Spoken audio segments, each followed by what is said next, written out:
Bueno, Bueno, hoy la pues idea un poco de la sección de hoy era hacer un micro abierto. Tenemos como 7 minutillos. sí.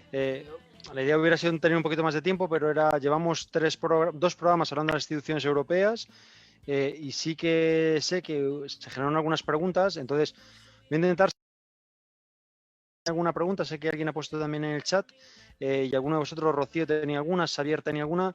Voy a intentar Venga, ser muy directo para intentar cubrir el mayor número de preguntas posibles, ¿vale? O sea que voy a hacer yo también un ejercicio pues de concreción. Rocío mismamente, Una adelante. rueda de prensa, es una rueda de prensa, ojo, ¿eh? Venga, vamos a ver qué tal sale este experimento. De que somos muy profesionales. Voy a ver el documento. Bueno, y si no, Xavier, si te sabes la tuya.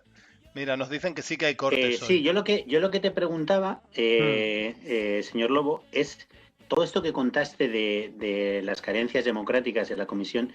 Quería saber si a lo largo de la historia de la Unión Europea siempre ha habido esa tendencia o por decir, en la que se encaminaba hacia unas instituciones más transparentes y democráticas. Por ser yo creo que no. Cierto tiempo tratado las fundacionales que refunda un poco el concepto de la Unión Europea y reforma las instituciones. Se hace un ejercicio en el que se dice que en la democratización institucional, y no es cierto, porque, por ejemplo, en el último gran tratado fundacional, que es el de Lisboa, se nos contó que el Parlamento adquiría mucho peso, pero al final son matices. Y realmente la Unión Europea tiene este lastre de déficit democrático que hace que el ciudadano no se sienta representado porque realmente no hay una representación de la voluntad popular. Entonces, como la respuesta es que no ha habido un ejercicio serio. Lo podría y debería y se necesita que lo haya, pero de momento no lo ha habido. Yo quería preguntar el otro día en Twitter, no sé si había un orden y me coló, pero el otro día en Twitter, al comentario que hiciste tú la semana pasada sobre que es posible que podamos incluso votar directamente en el colegio electoral de nuestro presidente de la Unión Europea, ¿no? Igual americanos a Donald Trump, etcétera. Y hubo un comentario muy positivo en Twitter, decía, oye, mi padre siempre había soñado con eso, hasta tenía un diccionario de Esperanto. Una fecha, porque aquí en Muévete a tu bola lo que decimos al final suele pasar, entonces, ¿podías marcarnos una fecha? En plan, esto puede pasar para el 2025, para el 2030. Me voy a mojar. Creo que puede pasar, va a depender mucho de la voluntad alemana, es el proyecto de Europa Federal. Y de hecho, todo nació con eso. Cuando hablaba del Brexit, que fue una idea que propuso Churchill, que es los Estados Unidos de Europa, y era esa idea de Europa Federal. Eso requiere dos condicionantes. Uno, que los estados estén dispuestos a ceder gran parte de su soberanía y segundo, que las instituciones estén dispuestos a democratizar las instituciones haciendo que el centro esté en el Parlamento. Entonces, en ese momento es un proyecto que votaremos a partidos paneuropeos. Y en el contexto actual, en el que la Unión Europea tiene que reforzarse en un contexto cada vez más hostil internacionalmente, probablemente sea el empuje necesario y podríamos estar hablando de, será más tiempo, en 15, 20 años, de aproximarnos a una idea mucho más federal. De hecho, ya hay atisbos, ¿sabes? En julio ya hablamos de un pequeño presupuesto europeo, que la Comisión va a pedir por primera vez dinero europeo, cada vez hay una presión popular más grande.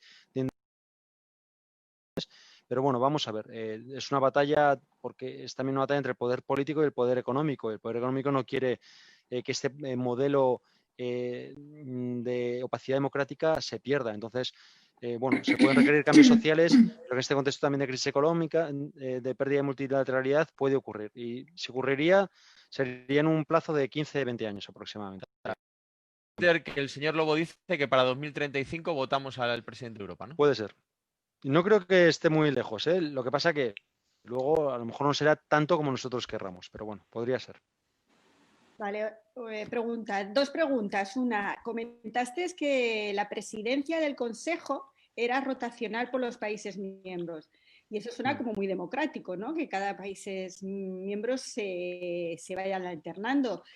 ¿Por qué no se plantea también esto en las otras instituciones, por ejemplo, en la Comisión? Es una pregunta interesante, pero mi respuesta sería que contra tu percepción de que es un proceso democrático, yo creo que no lo es, que realmente es un problema de cuotas. Se establecen cuotas de poder en el que se va haciendo de forma rotatoria y porque te toca, no por una voluntad popular.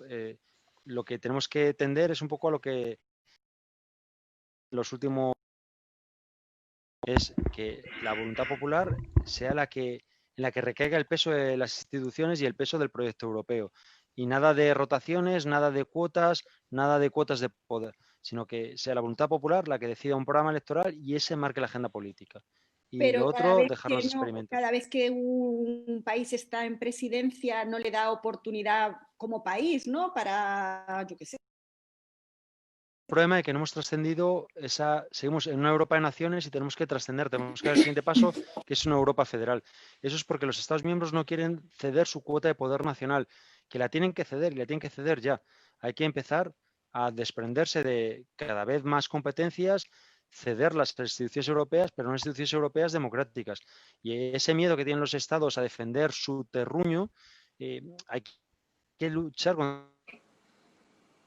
Epa. Ahí va. contra Se ha esos cortado. nacionalismos. Señor y Lobo, un país más se te ha cortado, ¿eh? Sí, se te ha cortado un Perdona. trocito del final. Vale, y comentando un poco qué dices, esa capacidad de voto que tenemos en el Parlamento y dar representación realmente a los ciudadanos, ¿qué capacidad de veto tiene el Parlamento ante las ideas de la Comisión o los Entre las propuestas legislativas es una buena pregunta, porque os hablaba un poco de que la iniciativa legislativa la tiene la Comisión y luego son el Parlamento y el Consejo por un proceso llamado codecisión, que esas propuestas la discuten entre ellos, hacen algunas enmiendas y las aprueban. Por daros un ejemplo y por responderte, la capacidad del Parlamento de modificar esas propuestas legislativas es muy limitada. El 80% de las propuestas legislativas de la Comisión son aprobadas. Y de hecho hay veces que la Comisión, cuando sabe que el Parlamento no lo va a aprobar, retira la propuesta legislativa. Es decir, que la capacidad de influencia legislativa del Parlamento, que es el representante de la voluntad popular, es limitada. Y eso es lo que hay que superar. A ver, el Parlamento dice una cosa y no lleva a ningún... Ahora mismo a nada, a nada. voy a hacer una pregunta de la audiencia y explico una cosa, ¿vale? La pregunta la ha escrito hace un rato Coro Sánchez y nos pregunta si a nivel europeo hay algún organismo específico para la infancia y cuáles serían sus atribuciones. Creo que no me equivoco, pero no hay un organismo como tal en el seno de la Unión Europea. Lo que hay es una comisaria, que es la comisaria búlgara, que es la comisaria de Investigación, Innovación, Educación, Cultura y Juventud, si no me equivoco. Y es la encargada de temas educativos. Cualquier tema que sea relativo a la infancia y la juventud en la Unión Europea, a nivel de la comisaria, de la Comisión Europea, se refiere a temas de educación. Educación desde la infancia hasta la educación universitaria. Unos esfuerzos más importantes que se ha hecho y quizás unos éxitos más notables de la Comisión Europea, además, o de la Unión Europea, del proyecto europeo, además de conseguir 50 años o más de paz, es el Erasmus, que parece que no, pero ha generado una generación de gente joven y muchas parejas, casi hay 1 millón de parejas, hay estadísticas que han nacido de ese proyecto Erasmus y de hecho una de las cosas que quiere hacerse es extenderlo a edades inferiores, a secundaria. Ahí se extendió el proyecto Erasmus a profesores, ya se quiere hacer un proyecto Erasmus a secundaria. Entonces, por responder a Coro, no hay una institución europea para la protección de la infancia como tal, hay una comisaría dedicada a la juventud y su función fundamental son los derechos educativos, conseguir una educación de calidad y conseguir